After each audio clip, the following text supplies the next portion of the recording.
And we continue at 2:07 in the afternoon. Talk Radio 790 KABC, the John Phillips Show.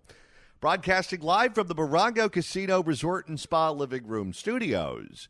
Mr. Randy Wangs at the sports desk in Culver City. John, I believe we got a request for this earlier in the show, and what we do is we deliver. What would it sound like if Ric Flair and Cecily Meyert Cruz made a drop baby? It's woo! Wednesday! That is where worlds collide. Woo! 800-222-KABC is the telephone number, 1-800-222-5222. It is our pleasure to welcome our next guest to the program. He is author of the book, What's Killing America? Inside the Radical Left's Tragic Destruction of Our Cities. It's available online at Amazon.com, and a little birdie just told me they reduced the price because it's selling so well. They're buying in bigger bulk, so make sure you check that out. That's available at Amazon.com. You can follow our next guest on Twitter at Jason Rantz. Jason Rantz, welcome. Thank you so much. And congratulations on the success of the book. Thank you. I appreciate that. It's been a long time to actually get it published and get it out there. Just waiting because you turn in the draft early on, you go through the editing process, and then you just have to wait and wait and wait. And so now it's out. Now, what is your writing process like? Do you wake up early in the morning, make a pot of coffee, and start writing then, or do you just stay up late and pour a stiff one? So I'm a weirdo, I think. I just kind of just write whenever. I have to be in a little bit of a mood, but it's never specific to any time of day. I just always have to do it on a desktop computer for some reason. It's the only way I felt comfortable. It's just kind of odd, but that's pretty much it. I just committed to writing the book, and What's Killing America covers a lot of ground that I'm familiar with topic-wise, on Fox or on my own radio show. I'm talking about crime and homelessness and education and immigration. So I had a good sense of where I wanted to go, and it turns out it's easier to write something like this when you're able to connect the dots and realize that the problems that are happening in Seattle are the same that are happening in Los Angeles and in Chicago and Atlanta and D.C. and all across the country, because it's tied directly to an ideology and tied directly to legislation or strategies that are almost exactly the same where they're being implemented. And I look at this and I say, I can connect the dots because I'm spending a lot of time in this world and I'm studying it all, and I've really committed because that's what I get paid to do. But the average person has a life, they have a family, they have a job, and it's not always easy to find out the why. Why are things going in the wrong direction? You know that they are. You can see what's going on with homelessness and crime. You can tell that your kid's school has been leaning into politics a little bit too much, and certainly you're well aware that folks are telling you to drive EVs even though we don't have infrastructure to support it, nor do we have any money to actually spend on that. But you don't necessarily know the why behind it. And so What's Killing America gives you the why and tells you what actually works and what we need to do to win. Absolutely. So we can all check that out at Amazon.com. All right, let's get into the big national news, because yesterday the Speaker of the House, Kevin McCarthy, Republican from Bakersfield right here in California, was thrown into the landfill by Matt Gaetz and a cabal of angry Republicans and all of the Democrats. I don't think Kevin McCarthy saw this coming. Based on what I read, he thought he had the votes. He thought he had a deal with Nancy Pelosi where she would provide the votes necessary to keep him, and she reneged on her deal. She was punished, by the way, by the next individual who became Speaker, who kicked her out of her office over reneging on the deal. She's very angry about that. But what do you make of what happened in Washington, D.C. yesterday? I think it was a mess. I think it was the wrong move. Certainly just from a timing perspective, it was the wrong move. When you have 8 Republicans siding with the entire Democrat caucus, that should be a little bit of a signal that they're going in the wrong direction. I think Matt Gaetz, I heard him be described as someone who's really, really smart but doesn't really have a moral compass. And I'm starting to wonder if that is the case. It's just a bad look when you pull this kind of stunt and then immediately start to fundraise off of it. Sorry, it comes off really, really poorly when you do that. And it's not even to say I have general disagreements with some of their cause. I don't. I think clearly We have to do things better in D.C. I think the whole constantly pushing continuing resolution is the wrong move. I think that there has been this inclination to capitulate too much to Democrats. With that said, we have everything going for Republicans right now as we go into a presidential election. There was a poll yesterday from Gallup that showed the first time in a very long time a commanding lead as to whether or not Republicans can handle the economy over Democrats. And I wonder if, because of what happened yesterday, folks are starting to look at this and saying, okay, this is not a good look. Maybe we shouldn't be so confident that they can figure things out. I just think it was the worst possible timing. You can have some of your disagreements. The problem with Donald Trump said this yesterday on Truth Social. Why is it that Republicans are always fighting with each other instead of the radical left? And I think that is a perfect question that demands an answer, and we just don't have one. I'll tell you, I said this on the radio yesterday, and I believe it to be true even more today than I did yesterday. Matt Gaetz reminds me of the Republican version of Katie Porter. Katie Porter is running for Senate here in California. She has exactly 0 colleagues in the House of Representatives endorsing her. Barbara Lee and Adam Schiff generated most of the endorsements. She has none. And there's a reason that she has none. She has none because she's selfish and because she hijacks all of their programs to make it about her and her stunts, whether it's the whiteboard lectures, whether it's dressing up like Batgirl on Halloween, whether it's dressing up like a pumpkin and reading a book, The Art of Not Giving an F, whatever the case may be, whatever point the Democrats are trying to put out there, she shows up and tries to be a camera hog and make it all about her. And I believe that what Matt Gaetz did yesterday, I don't know if he was settling scores. I don't know if he was trying to stake out the right-wing flank in the run for governor in Florida. I don't know what his motivation was. Maybe it was just to elevate his name ID so he could fundraise off of it and raise $1 gazillion. Certainly Katie Porter is able to do that because every time she pulls a stunt, she ends up on cable news and she rings the cash register. But those kinds of people are dangerous because they fundamentally don't have a core. They're just out there to try to enrich themselves and advance their careers. And when you're out there trying to enrich yourself and advance your career, that's a real problem. Not that long ago, I spoke with a friend who's a former member of the House who was in office in the 1990s, and he said that Matt Gaetz reminded him a whole lot of Joe Scarborough. That Joe Scarborough was like this, and they always had to placate him or threaten him to keep him in line because he was always out there trying to get cable bookings. He was always out there trying to be a contrarian, and it just became exhausting to deal with. And as we know, look what Joe Scarborough got out of it. He got a show on MSNBC where the guy who was always criticizing the Republicans from the right is now a left-wing talking head. These people, to my eye, are dangerous. I concur. I think the fact is you can be principled and focused on advancing the conservative agenda and then also benefit from some branding bumps and getting support from the constituency and from the just conservatives around the country, right? I don't think when you look at Matt Gaetz, and the first thing that comes to mind is that he's not doing it for conservative principles, he's doing it for himself. Not to say he's not a conservative, but that's not his main reason. That should be seen as a problem because I look at folks like Jim Jordan, who clearly has a good brand within conservatives. He's a great guy. He pops up on TV a lot. But I never look at him and say he's only doing this because he wants to bring attention to himself first and foremost. I think he's doing it because he wants to advance conservative principles, and he benefits as a result of that. And he's not seen as someone who's going out of his way to try to make this just about him.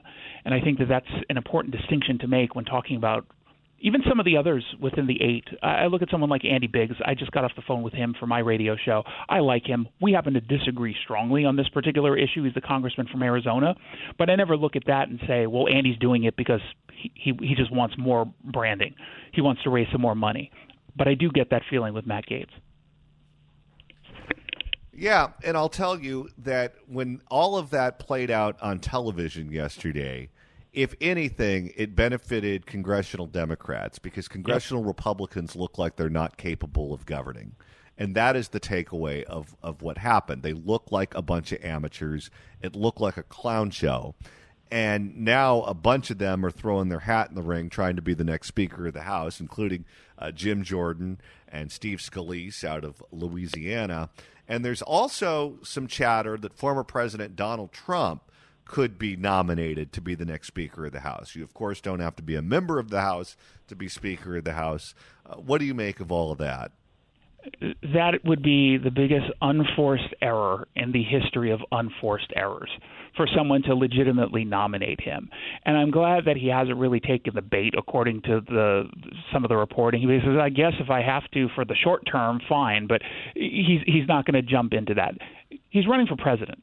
Let's not pretend that he knows how to be the Speaker of the House, that he's paying attention to the rules of the House, who understands how to run that particular position. This is not something that just because you're president, you would be especially cut out to do. He very clearly would not. And there would be so much chaos if he were to take on that position.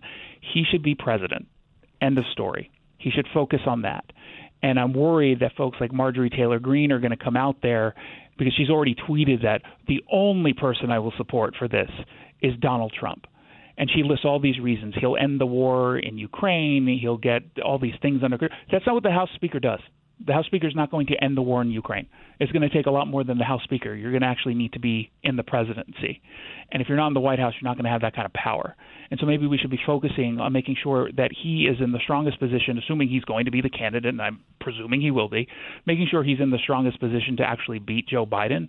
Because another 4 years of Joe Biden or Kamala Harris or Gavin Newsom is not the country that I'd be happy and comfortable living in, because we're already looking at the results so far, and it's been disastrous. With Donald Trump, we know what we're going to get. We know what kind of results we're going to get. You might have to deal with a personality you might not like, but you definitely know the kind of results, and that's what we need to focus on. The stunt of calling him out for the next House Speaker is just so incredibly dumb.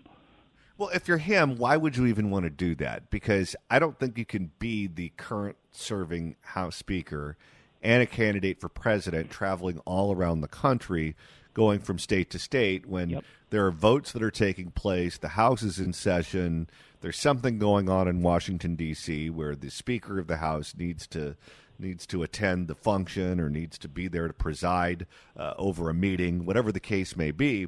Plus, that is an institution that relies on parliamentary procedure. Mm-hmm. There are people that have been serving in Congress for 30, 40 years who know those rules backwards and forwards.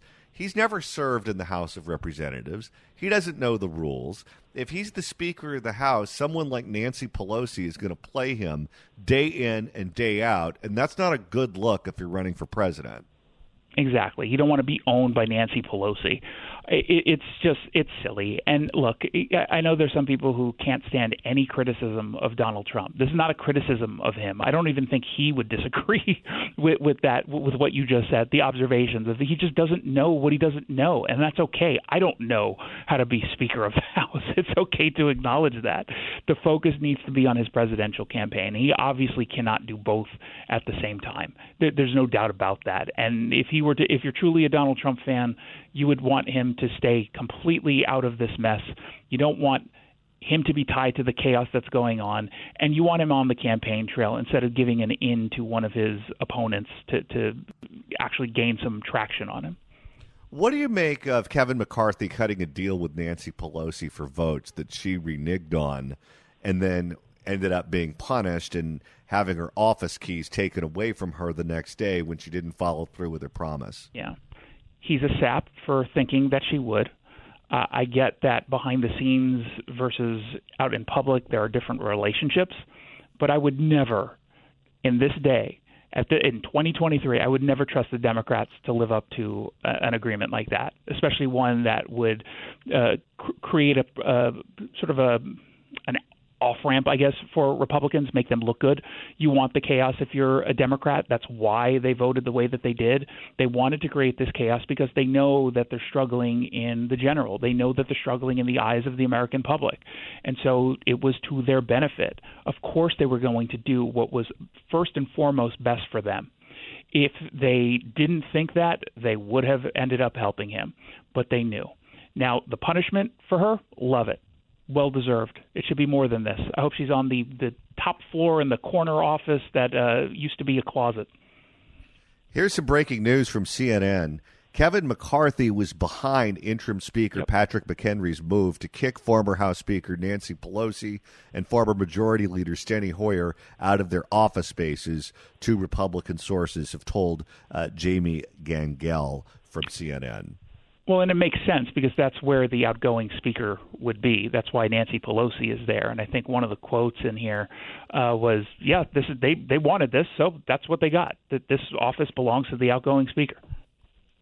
She regarded him as a moron, and I wonder if this is payback because when they were working together, Nancy Pelosi and Kevin McCarthy, to get the votes for infrastructure, to get that over the finish line, she kept telling him how many votes she had for it. He kept telling her how many votes he had for it. It was essentially going to pass with a lot of Democrats and a handful of Republicans, and he was not able to count the votes in his caucus accurately. So she had to go out and twist more arms to get more votes. And when the voting actually happened, he produced way more votes than he ever thought, but he didn't have the accurate numbers, and he didn't give her the accurate numbers. And she was furious at him for not being able to count the votes. I wonder if this was payback. Perhaps. Look, at the end of the day, there's going to be backstabbing in politics. That's what politicians do, unfortunately. And when they're of the opposite parties at a time when there is this much distrust and disdain and incivility, I can't say that I'm shocked. And I'm certain that every single politician probably has a very long memory, and they remember when they were screwed over in the past. So perhaps this was part of that. But I honestly do think that this was more about creating chaos, so that they can use something, they can hang on to something to make the pitch to the American people. And frankly, they would be right to say, we don't have these kinds of squabbles out in public. That's Republicans. That's their chaos. We actually come together and we're united. And I think that for some moderates, this, especially when they're sort of trying to figure out whether or not they're going to vote for Donald Trump because they just don't like his personality, even though they liked what he did, and they certainly don't like what Joe Biden is doing, it might be something that keeps them in that camp. Why is it that Democrats always like their leaders in the House and the Senate? They seem to really like Nancy Pelosi. They seem to really like Chuck Schumer, whereas Republicans always hate theirs. They hated Kevin McCarthy. They hated Mitch McConnell. Before them, they hated Paul Ryan. Republican voters never like Republican leaders. Yeah, and I don't know if the Democrats like each other or they just present that way, because I would say think of it just in terms of the qualities of Republicans or principles of Republicans versus Democrats. We are very much about the individual. We believe in individuals' ability to speak for themselves, stand up for themselves, and then help the community afterwards. You've got groupthink on the left. And so they're just able to connect better, I think. We have more personalities, I think, on the right. I think we have more ideology diversity within the Republican Party. You have folks of all different kinds of viewpoints that still are conservative, but they may disagree on how to get to an end goal. And I think you have more of the radicals on the left taking control of the party, so they're going to be aligned more often. Jason Rantz, author of the book What's Killing America, Inside the Radical Left's Tragic Destruction of Our Cities, available online at Amazon.com. You can follow him on Twitter at Jason Rantz and listen to him on the radio the next time you are in Seattle. Jason, thanks so much for stopping by. Thank you for having me. If you'd like to email the show, you can do so at johnnydon'tlikeshow@gmail.com. That's johnnydon'tlikeshow@gmail.com. And Randy, we're receiving a bunch of emails from people who are loving the new app. That's right, and you can love it too. Go to the Apple App Store, the Android Store, and just search for KABC AM. Now, if for some reason it shows there's a couple in there, don't you worry. Look for the one that's most recently updated. It's version 9.0, but it's the easiest way ever. In fact, if I just search Apple App Store KABC AM, it's the first thing that pops up. It even pops up above iHeart. How about that? And it's the easiest way to listen live. It's the easiest way to listen to podcasts of this show. It works with CarPlay. I listen to it. Johnny listens to it. You should listen to it, too. The best way ever to get this station anywhere and any when you need it. Any when is not a word, but download the podcast. It's Woo Wednesday. What the hell did I just say? It's I don't know. Woo Wednesday. Yeah, baby. Woo, woo, woo, woo, woo. Woo, woo, woo, woo, woo, woo, woo, woo, woo, woo. And Randy, that means tomorrow is Throwback Thursday. That's right. So the phones have just opened up. If you got a suggestion for the music playlist on tomorrow's show, something creative, something a little wacky, last week in honor of, quite frankly, it was all Desi Arnaz music, and that was fantastic. Give us a call right now with your theme, your suggestion for Throwback Thursday. The number is 800-222-KABC, 1-800-222-5222. On the other side of the news, we will pick one lucky listener who picks all the music for Throwback Thursday, 800-222-KABC. It's Woo Wednesday. Ric Flair, let's hear it one more time. It's Woo Wednesday. Yeah, baby. Woo, woo, woo, woo, woo. Woo, woo, woo, woo, woo, woo, woo, woo, woo, woo. And that means tomorrow is Throwback Thursday. That's right. And this week, our winner is Scott in Anaheim. Scott, what do you want to hear on tomorrow's show? We want to hear, I've got my daughter Destiny, so she wants to hear Taylor Swift, but I've got to say Mercy Me. Boy, Mercy Me. Well, so, can you do both? We could try to do both, but hey, you got to abide what the daughter wants. That's the rule. All right.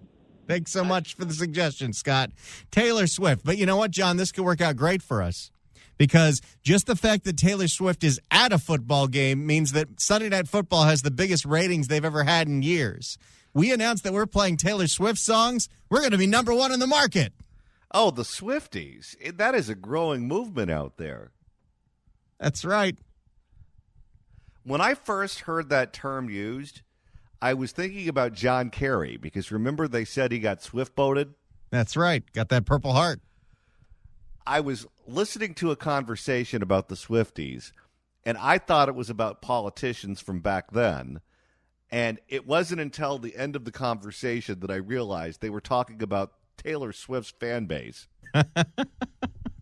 Well, Swifties, let's get on the TikToks and let everyone know that we're going to be playing Taylor Swift songs tomorrow, because why not? All right, we got to make the daughter happy.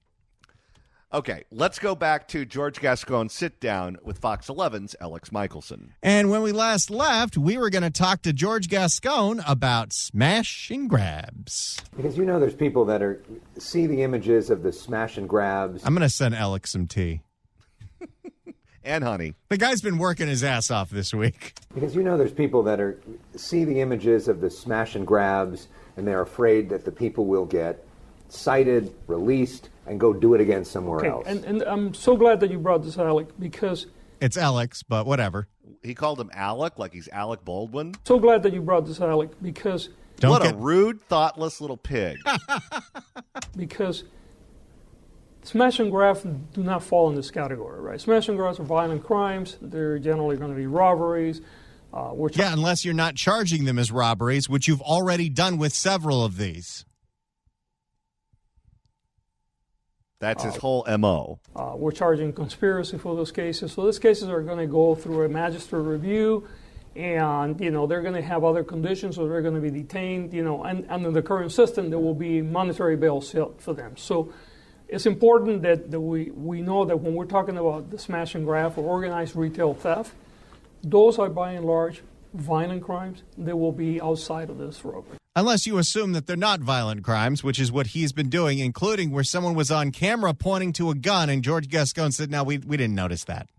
He always sounds like Mr. Tough Guy during the interviews, but then when they provide examples for him about why people were let out, it was catch and release. Well, that's the state. That's the system. That I had nothing to do with that. He falls apart under cross-examination. What about the people that go into a store, take stuff out of it, and maybe it's under $950? Mm-hmm. There's people that feel like there's like no consequence for that right now. What do you say to that? Well, there are. It's just a question. Are there?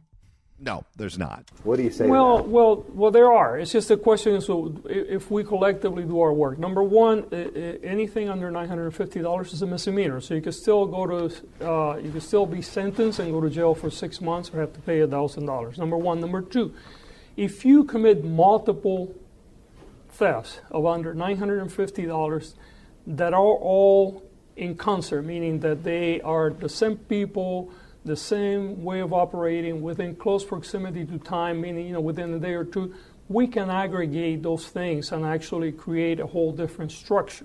Okay, here's what I would like to know. He said you could go to jail for 6 months if you steal under $950 at a store, correct? That's what he said. Okay, how many people have you put in jail for 6 months for doing that? 0. And you know what he'll say? It's not my fault. The jails are overcrowded. The judges, the jails, the state. Everybody is passing the buck on who's to blame for our corrupt criminal justice system. The problem is that often that is not being done, right? We're just throwing our arms up and saying, well, it's under 950, it's a misdemeanor, it's cite and release. Well, it depends, right? If we have multiple incidents of this, actually the penal code allows for aggregation of this, and then it gets treated differently. This guy is such a pathological liar. It's hard to even just diagram in your head what he's saying as he's saying it. Well, and he's desperate. The fact that he said yes to do this interview because he has stonewalled the traditional media. He'll go on friendly platforms that won't question him on anything. But the fact that he did Mark Brown last week and the fact that he did Alex this week shows that whatever internal polling he has, he knows he's getting killed in March. Oh, he's also dumb enough to believe that he's helping his cause. Do you have any idea how dumb you have to be to buy into that? I'm really tough on crime. Sure you are, Ricky. We're going through the sound of L.A. County District Attorney George Gascon's sit-down with Fox 11's Alex Michelson. Alex asked Gascon, what about the 12 cities that are suing L.A. County to stop this from destroying their cities? We know that there are 12 different cities in L.A. County that are working to try to stop this change. Yeah. Do you agree with them? I don't. I think that what we need to do is we need to come together. He would like Whittier to burn. I don't. I think that what we need to do is we need to come together. We need to make sure that the court, especially in the magistrate release part of it, there are crimes that we believe that should be moved away from the pre-magistrate review. So, for instance, if you have an open case, I don't think, regardless of what the offense is, I don't think it gets cited and released. I think a magistrate should look at it, look at the circumstances, and come up with a different outcome. Then why didn't we make that the policy before we implemented it? You notice the word magistrate is coming out of his mouth like gunfire. And that's because he's trying to shift it from him to the judges.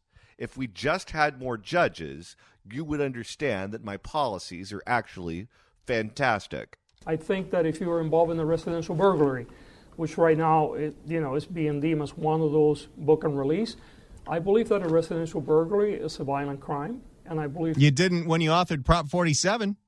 That's right. How many of these people are being prosecuted as if it's a violent crime and spending substantial time in prison?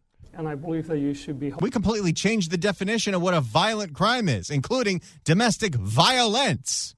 And you should have a magistrate review. And again, your dangerousness should be assessed. And if you should be detained in pretrial confinement, then you should be. So I believe that there are things that need to occur. I am very hopeful that those things will occur.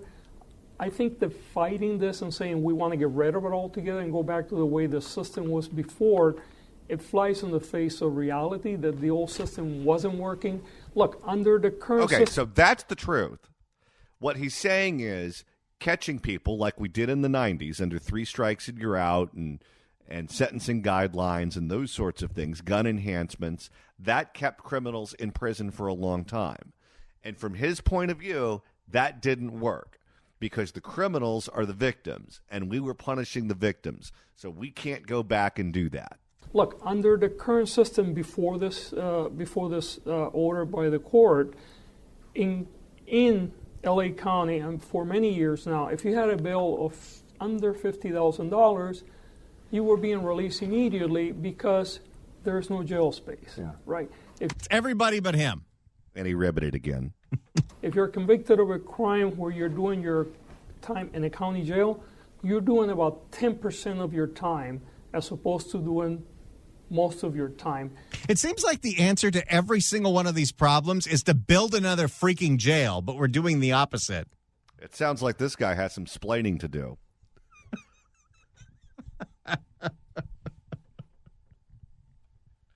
If you've emailed us, you know what I mean by that. Quite frankly. All right, that's going to do it for us today, but we'll be back tomorrow at noon for another live and local edition of The John Phillips Show right here on Talk Radio 790 KABC. Hey, boys, what's up? Never mind.